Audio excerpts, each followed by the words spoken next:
Hello students, welcome to our YouTube channel Commerce with Kanojia ma'am। हाँ जी students, तो आज का जो हमारा टॉपिक है वो है क्लासिफिकेशन ऑफ ओवरहेड्स। यानी कि हमने ओवरहेड्स को कितने भागों में बांटा हुआ है वो इसके अंदर आएगा। The overhead can be classified according to, देखिए किस किस के बेसिस पे हमने ओवरहेड को क्लासिफाई किया हुआ है वो देखते हैं। तो इसको हमने 4 एलिमेंट्स के बेसिस पे क्या किया हुआ है, क्लासिफाई किया हुआ है। And the 4 elements are, first one is elements, another one is functions, third one is behaviour and fourth one is controllability. ठीक है स्टूडेंट, तो फर्स्ट ऑफ ऑल हम पढ़ेंगे किसके बारे में, एलिमेंट वाइज क्लासिफिकेशन। तो एलिमेंट वाइज क्लासिफिकेशन में हमने ओवरहेड को 3 पार्ट्स में डिवाइड किया हुआ है। किस किस में, इनडायरेक्ट मटेरियल कॉस्ट, ठीक है, indirect labour cost and indirect expenses. ठीक है, देखिए हम direct material cost, direct labour cost, direct expenses इसकी बात नहीं कर रहे हैं, ये सब आ जाते हैं हमारा प्राइम कॉस्ट निकालते टाइम। जो अदर ओवरहेड्स हैं वो यहीं से शुरू होते हैं, इनडायरेक्ट से। ठीक है, तो जो एलिमेंट्स की अगर एलिमेंट वाइज क्लासिफिकेशन की बात करें तो हमें हमने इसको 3 पार्ट्स में डिवाइड किया है, indirect material cost, indirect labour cost and indirect expenses. ठीक है स्टूडेंट्स, तो देखिए पढ़ते हैं हम indirect material cost. Indirect material cost is the cost of those material which are used in manufacturing process. जो ऐसा कॉस्ट जो उस मटेरियल में यूज होते हैं, जो मैन्युफैक्चरिंग प्रोसेस में यूज्ड होते हैं, विच can not be traced into the finished product. देखिए ये तो मैन्युफैक्चरिंग प्रोसेस में ये मटेरियल यूज तो होते हैं लेकिन आपको कहीं भी फिनिश्ड प्रोडक्ट में नहीं दिखेंगे। सपोज कीजिए हमारी है बिस्किट की फैक्ट्री, ठीक है, बिस्किट की फैक्ट्री है। अब बिस्किट की फैक्ट्री में कुछ ऐसी चीज़ें भी लगेंगी, मतलब उसकी मैन्युफैक्चरिंग में मशीनरी लगी है, मशीनरी में कोई लूज टूल्स हैं वो लगे हैं। तो अब आपको फाइनल गुड्स में कहीं मशीनरी और लूज टूल दिखेंगे? नहीं, आपको फाइनल गुड्स में सिर्फ बिस्किट का पैकेट दिखेगा, है ना। तो जो इनडायरेक्ट मटेरियल कॉस्ट है वो मटेरियल तो आता है बट आपको वो फिनिश्ड प्रोडक्ट में कहीं भी नहीं दिखता। Hence the cost of which cannot be allocated but can be apportioned to or absorbed by cost center or cost unit। Consumable stores, lubricating oil, देखो इसके एग्जाम्पल देखिए क्या क्या हैं। इनडायरेक्ट मटेरियल कॉस्ट के एग्जाम्पल हैं consumable stores, lubricating oil, loose tools, cotton waste are the examples of indirect material cost. ठीक है स्टूडेंट्स, आगे देखिए, अब हम आ जाते हैं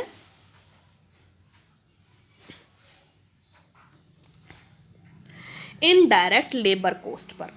indirect labour cost is the cost of wages and salary which can not be allocated, जो एलोकेट नहीं किए जाते हैं but which can be apportion to और एब्जॉर्ब बाय कॉस्ट सेंटर। ये एब्जॉर्ब किए जाते हैं और अपोर्शन किए जाते हैं कॉस्ट सेंटर के द्वारा। अब देखिए इसके एग्जांपल देखते हैं। इनडायरेक्ट लेबर कॉस्ट, देखिए डायरेक्ट लेबर कॉस्ट का आपको सबको पता है क्या होती है। डायरेक्ट लेबर कॉस्ट यानी प्रोडक्शन में, यानी रॉ मटेरियल को फाइनल गुड्स तक चेंज करने में जो भी लेबर लगेगा वो डायरेक्ट लेबर होता है ना। इनडायरेक्ट लेबर क्या होता है, इसके एग्जांपल लिखते हैं। क्या है, सैलरी ऑफ फोरमैन, फोरमैन की सैलरी, सुपरवाइजर्स की सैलरी, वर्क मैनेजर की सैलरी, स्टोर कीपर की सैलरी। अब देखिए ये कोई से भी जो पर्सन है जिनको हम सैलरी दे रहे हैं, ये कोई भी पर्सन डायरेक्ट लेबर नहीं है, मतलब कि ये रॉ मटेरियल को फाइनल गुड्स में चेंज करने वाला लेबर नहीं है।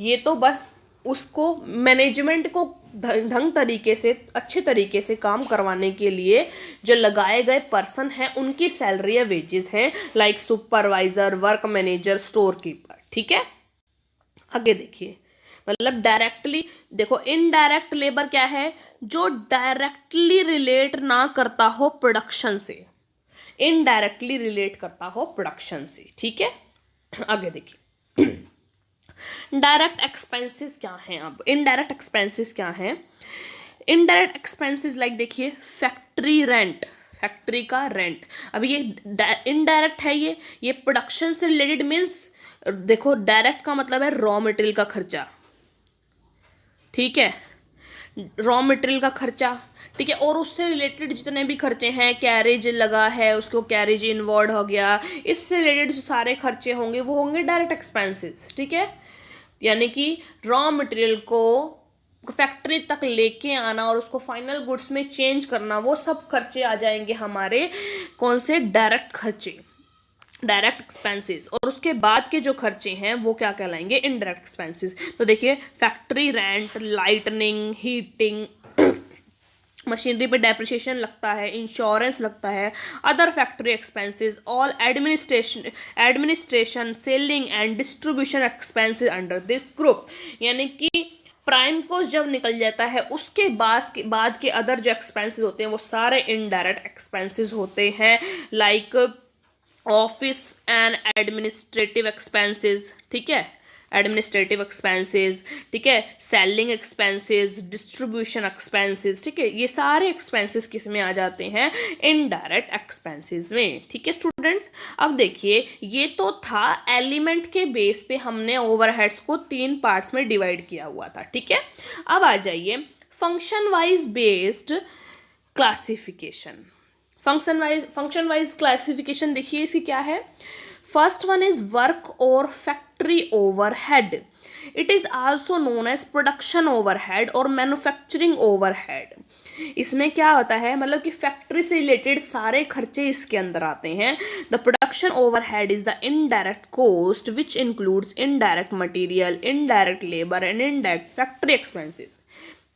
तो इसके अंदर इनडायरेक्ट मटेरियल होता है, इनडायरेक्ट लेबर होता है और इनडायरेक्ट फैक्ट्री के एक्सपेंसेस होते हैं ओनली। तो इसके कुछ एग्जाम्पल देख लेते हैं हम, क्या हैं, आ जाइए। First, rent, municipal taxes, depreciation, insurance etcetera of the factory. देख लेना ध्यान से, फैक्ट्री लैंड एंड बिल्डिंग। अगर ऑफिस लैंड एंड बिल्डिंग आएगा तो वो ऑफिस एंड एडमिनिस्ट्रेटिव एक्सपेंसेस में चला जाएगा। दूसरा, depreciation, insurance etcetera of the factory plant, machinery, equipment, ठीक है, उनका डेप्रिसिएशन। थर्ड, फैक्ट्री की lightning, heating and conditioning, fuel and power, ये फैक्ट्री का है सब कुछ। Consumer store, small tools, indirect material such as cotton waste, lubricating oil, brushes etcetera, repair of factory building. यानी फैक्ट्री से रिलेटेड जो भी खर्चे हैं वो इसके अंदर आएंगे फैक्ट्री ओवरहेड में और वर्क्स ओवरहेड में। ठीक है स्टूडेंट्स, ये समझ में आ गया।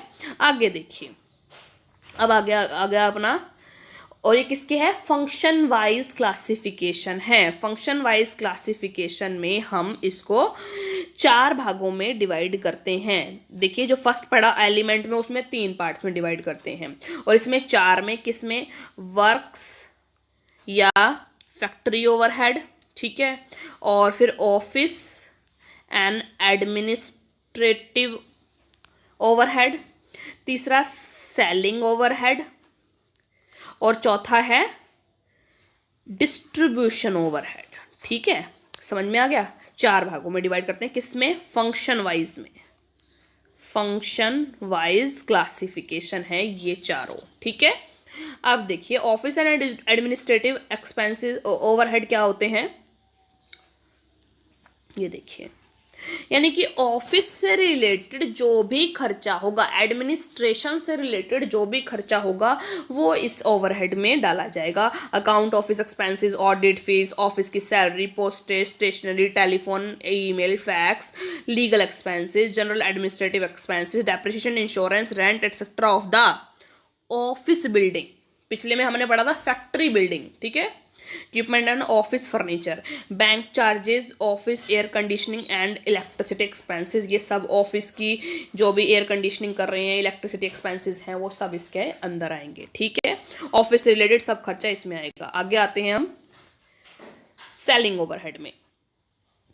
देखिए सेलिंग ओवरहेड में सेलिंग से रिलेटेड, सेल से रिलेटेड जितना भी खर्चा है वो इसमें आएगा। देखिए administrative, general market research and analysis पे जो खर्चा आएगा वो, sale incentives, quotation, price list, salaries and commission of salesman, selling agent, travelling expenses of salesman, क्योंकि सेल्समैन क्या काम करता है, सेलिंग का, तो उससे जितना भी खर्चा होगा वो सब इसके अंदर आएगा। ठीक है, sales office expenses, postage, telephone, stationery, salary of the sales manager and sales office staff. यानी कि देखो ऊपर हमने करा सिर्फ ऑफिस का, वो ऑफिस है मैनेजमेंट का ऑफिस, ये है सेल ऑफिस। सेल ऑफिस जिस मैनेजमेंट में, जिस ऑर्गेनाइजेशन में सेल ऑफिस अलग से बना होता है, तो सेल ऑफिस के सारे खर्चे आ जाते हैं सेलिंग ओवरहेड में। ठीक है, window dressing expenses, warranty claims, expenses of after sale services. ठीक है, ये सब खर्चे किस में आएंगे, सेलिंग एक्सपेंसेस में। आगे देखिए, आगे आ जाते हैं हम distribution overhead. The expenses pertaining to delivery of goods to the customer fall under this group. देखिए डिस्ट्रीब्यूशन, जो हमारा फाइनल प्रोडक्ट बन चुका है उसको डिस्ट्रीब्यूट करना है अब, तो पैकिंग मटेरियल यानी कि फाइनल गुड्स को फिर पैक करके भेजेंगे किस चीज़ में, कोई गत्ते में जाएगा, कोई पैकिंग में जाएगा, कोई पॉलीथीन में जाएगा, इस तरीके की जो भी पैकिंग मटेरियल है और उसका खर्चा। Carriage outward and transport expenses, maintenance, repair, depreciation और delivery vans, warehouse expenses, rent or depreciation, repair of the warehouse, salary of warehouse staff, insurance of warehouse goods, warehouse की जितने भी expenses हैं वो सब इसमें आएंगे। वेस्टेज ऑफ फिनिश्ड गुड्स, और फिनिश्ड गुड्स में जो भी वेस्टेज हुई हैं वो सब इसके अंदर आएगी। ठीक है स्टूडेंट्स, अब देखिए ये फंक्शन वाइज क्लासिफिकेशन हमारा खत्म हो गया है। अब आता है classification according to behaviour. According to behaviour इसको हम 3 पार्ट्स में डिवाइड करते हैं, क्लासीफाई करते हैं। फिक्स्ड ओवरहेड, वेरिएबल ओवरहेड और सेमी वेरिएबल ओवरहेड, जिसको हम सेमी फिक्स्ड भी बोल सकते हैं। तो फर्स्ट ऑफ ऑल हम पढ़ते हैं फिक्स्ड ओवरहेड। देखिए fixed overhead is one which tends to be unaffected by variation in volume of output. यानी कि आपकी आउटपुट कितनी भी आए, आपका जो फिक्स चार्जेस है वो फिक्स्ड ही रहेगा। लाइक आपने एक बिल्डिंग रेंट पे ली हुई है, ठीक है, ये बिल्डिंग है जो आपने रेंट पे ली हुई है, ठीक है। अब आप इसमें आउटपुट देते हो, एक मिनट भाई ये इरेज कर देती हूँ। अब इसमें आप आउटपुट देते हो 1000 यूनिट का, तब भी इसका रेंट 5000 रुपये पर मंथ रहेगा।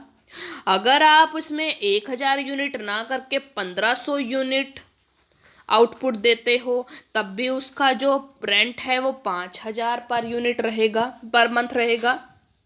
चाहे आप उसमें 800 यूनिट प्रोड्यूस करते हो, आउटपुट देते हो, तब भी उसका जो है 5000 पर मंथ किराया रहेगा, रेंट रहेगा, ठीक है। तो ये होते हैं फिक्स चार्जेस कि आप आउटपुट से उसका कुछ लेना देना नहीं है, ठीक है। कि आउटपुट आप कितनी भी दो, 1000 यूनिट दे रहे हो, 1000 से कम यानी 800 यूनिट दे रहे हो, या 1000 से ज़्यादा 1500 यूनिट दे रहे हो, उससे तो कुछ फ़र्क नहीं है। फिक्स चार्जेस हैं वो 5000 रुपये ही रहेंगे, ठीक है। ये हो गए फिक्स्ड ओवरहेड। और कुछ एग्जाम्पल देखिए इसमें दे रखे हैं फिक्स्ड ओवरहेड के, ये देखिए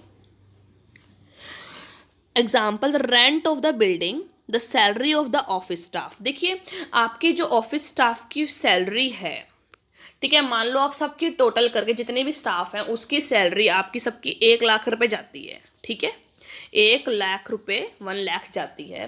तो अब आप आउटपुट कितने भी दिलवा रहे हो वो आप पर डिपेंड करता है, आपके सुपरविजन पर डिपेंड करता है कि आप उनसे 1000 यूनिट प्रोड्यूस करवा रहे हो एक दिन में, 800 यूनिट प्रोड्यूस करवा रहे हो या 1500 यूनिट प्रोड्यूस करवा रहे हो, वो आप पर डिपेंड करता है कि आउटपुट कितने ले रहे हो। लेकिन आपको जब मंथ का एंड आएगा तो आपको 1 लाख रुपए ही पे करने पड़ेंगे, ठीक है।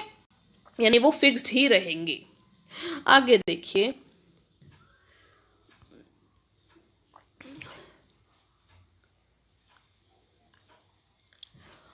आगे आ जाइए, वेरिएबल ओवरहेड। ये देखिए, वेरिएबल मीन्स वो वेरी हो जाते हैं। The variable overhead is one which tends to be vary directly with the volume of output. जितने आप आउटपुट इन, देखो वो तो था आउटपुट आप बढ़ा लो घटा लो, हमने तो जी यहीं अड़े रहना है, ठीक है, कि हमने 5,000 रेंट था, मतलब 5,000 पे अड़े रहना है, चाहे आपने जो 1,000 यूनिट्स वो आउटपुट दे दी, चाहे घटा के 800 यूनिट दे ली, चाहे बढ़ा के 1,500 यूनिट ले ली, हमने यहीं अड़े रहना है, ठीक है, वो फिक्स थे, ठीक है। अब जो वेरिएबल कॉस्ट है वो ऐसे कॉस्ट होते हैं जो क्या करते हैं, आउटपुट के साथ साथ क्या हो जाते हैं, जैसे आउटपुट वेरी होता है वैसे ही ये भी वेरी हो जाते हैं। लाइक देखो, किस चीज़ का एक्सपेंस एग्जांपल लेते हैं, रॉ मटेरियल का, ठीक है। अब देखिए, अगर आपको आउटपुट 1,000 यूनिट की देनी है, मान लो आपका है कपड़े का बिजनेस, किसका, कपड़े का, रेडीमेड कपड़े का क्या है, बिजनेस है। अब देखिए, अगर आप 1,000 यूनिट की आउटपुट देना चाहते हो तो उसमें मान लो आपको 10,000 का रॉ मटेरियल कपड़ा लाना पड़ता है, रो जो क्लॉथ है वो लाना पड़ता है। नॉर्मल सी बात है, जब अगर 1,000 यूनिट से कम कर दोगे, 800 यूनिट जब आपको रेडीमेड कपड़ा प्रोवाइड करना पड़ेगा, आउटपुट देनी होगी, तो नॉर्मल सी बात है आपका जो रॉ क्लॉथ है वो भी कम लगेगा, तो 8,000 का लगेगा वो, ठीक है। एक तरह से मैं एग्जांपल दे रही हूँ जस्ट आपको। और अगर आप जो आउटपुट है वो 1,500 करना चाहते हो, ठीक है, 1,500 यूनिट्स की देना चाहते हो, तो नॉर्मल सी बात है आपका 15,000 का कपड़ा आएगा उस टाइम, ठीक है। तो जो खर्चा है ये एक्सपेंसेस हो रहे हैं, ठीक है। तो ये क्या कर रहे हैं, ये आउटपुट के साथ साथ बढ़ रहे हैं और घट रहे हैं। जब आउटपुट मैंने घटा दी तो ये घट गए, जब आउटपुट मैंने बढ़ा दी तो ये बढ़ गए, ठीक है। तो ये होते हैं वेरिएबल एक्सपेंसेस, ठीक है।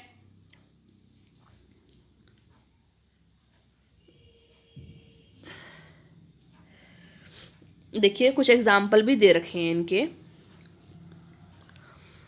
Indirect material, indirect labour.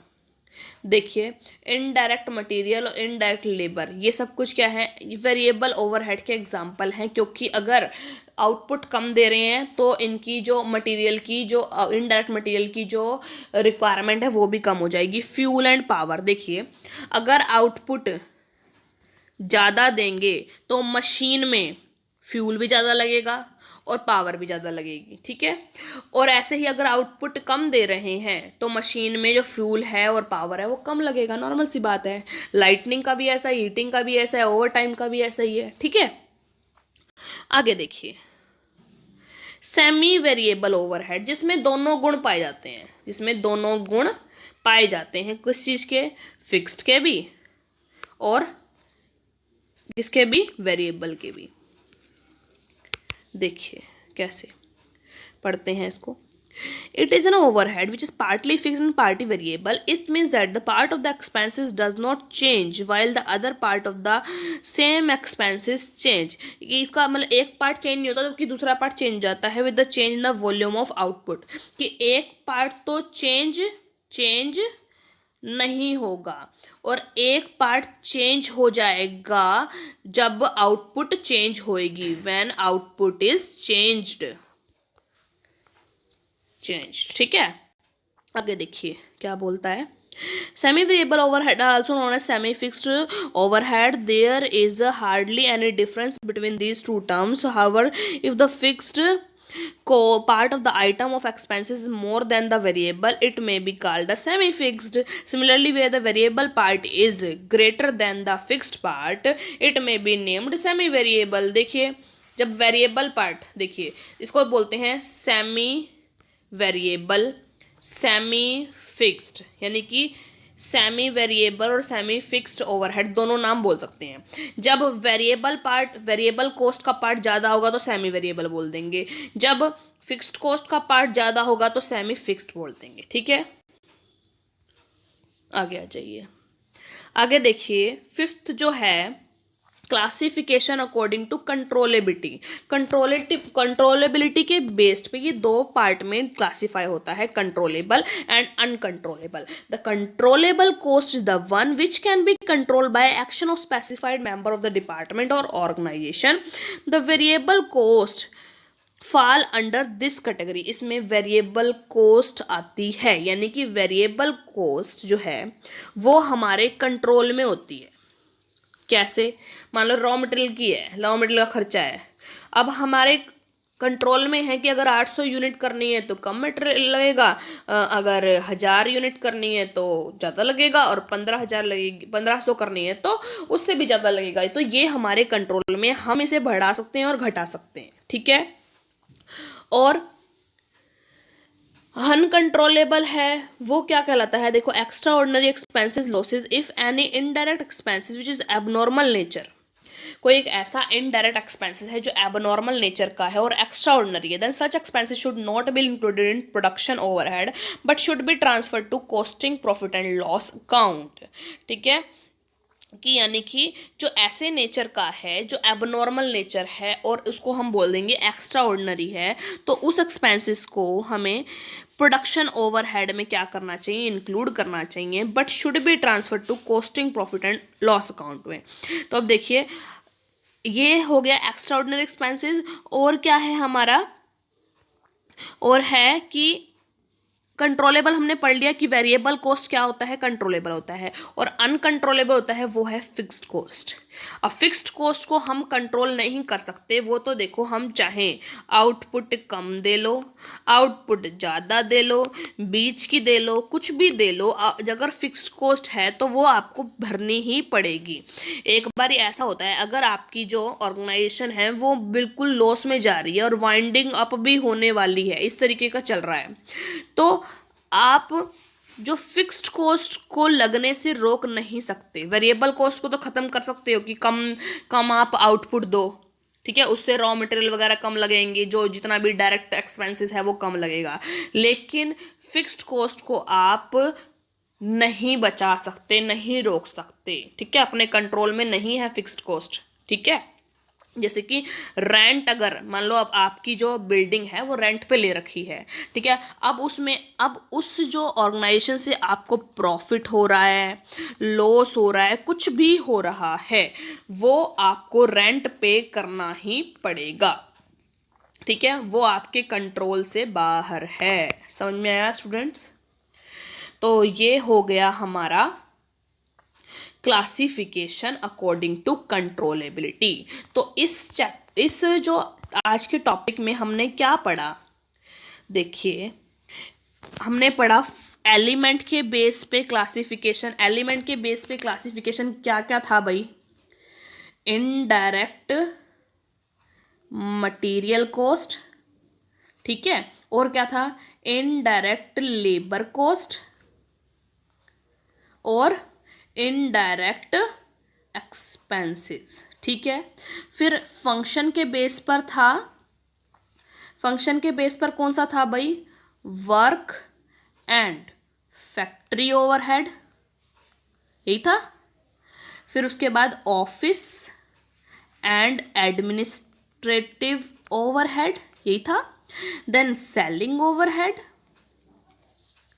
फिर उसके बाद था डिस्ट्रीब्यूशन ओवरहेड, डिस्ट्रीब्यूशन ओवरहेड, यही था भाई स्टूडेंट्स। अब आगे बिहेवियर के उस पर करते हैं। ये पहले मैं रब कर देती हूँ, आगे बिहेवियर वाला करा देती हूँ। एक मिनट भाई, ये रब कर लेते हैं। हाँ जी, ये देखिए बिहेवियर के बेस पे था। आगे बिहेवियर के बेस पे क्या था? हाँ जी, बिहेवियर के बेस पे था डायरेक्ट फिक्स्ड, वेरिएबल और सेमी वेरिएबल या सेमी फिक्स्ड, ठीक है, कुछ भी बोल सकते हैं। ये फिक्स्ड ओवरहेड, वेरिएबल ओवरहेड और सेमी वेरिएबल ओवरहेड, ठीक है। और कंट्रोलेबिलिटी के बेस पे कौन सा था? दो ही थे, कंट्रोलेबल और अनकंट्रोलेबल।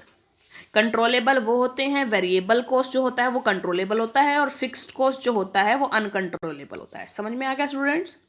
तो आई होप आज की जो वीडियो थी वो आपको समझ आई होगी, जिसमें हमने पढ़ा classification of overheads on the basis of element, functions and behaviour and controllability.